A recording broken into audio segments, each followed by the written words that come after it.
Hey everybody, welcome back to the channel. It's been a minute for some Blood and Plunder, but we're just wrapping up some more of the Spanish characters that we hadn't gotten to the first time around.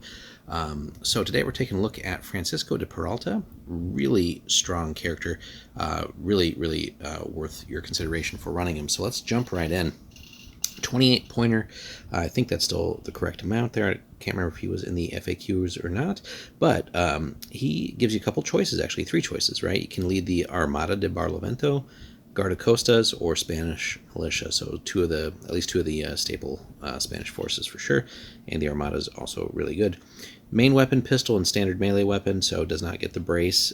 Has a very good command range of 12, not excessive like 16 or so that we've seen with a lot of the high-end characters, but more than enough, and the 2 command points would have been nice to have the 3, but in this case, his abilities more than make up for that.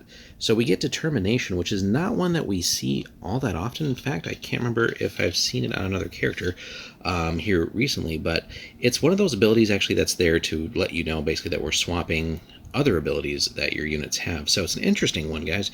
All trained and vet units in this force, which gives you motivation to at least maybe have those, but all trained and vet units in this force must exchange Ruthless, which a lot of the Spanish units have, for Tough, which, you know, in some cases you might think, well, I'm losing one thing, gaining another, but is that really good? Yeah, in this case, Ruthless is good anyway, but when we gain Tough for the whole, all these units that have that, it's a pretty good switch, and we get that for free essentially because we're paying for it via the character, of course, but we're getting this switch around for free, which is awesome. It's going to help help the force stay in the fight longer.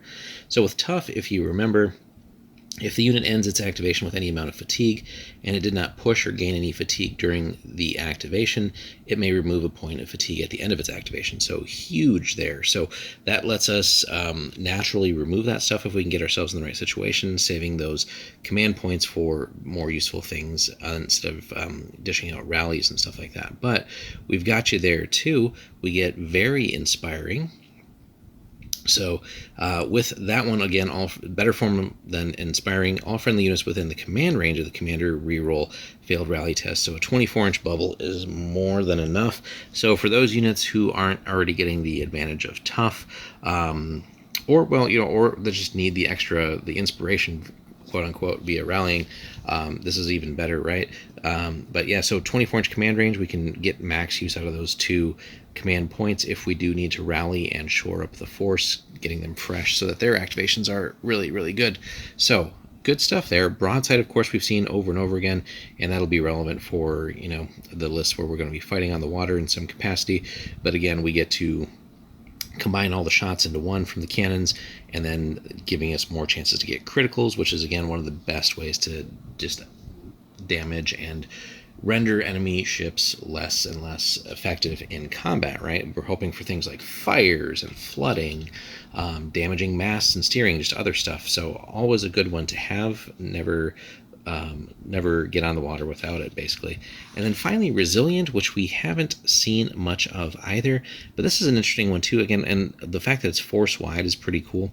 The commander's force may apply a -1 bonus to strike tests. So this whole thing, right, with the Determination swap for Tough, Very Inspiring, and Resilient, is really creating a pattern here for this guy where it really is creating a resilient force.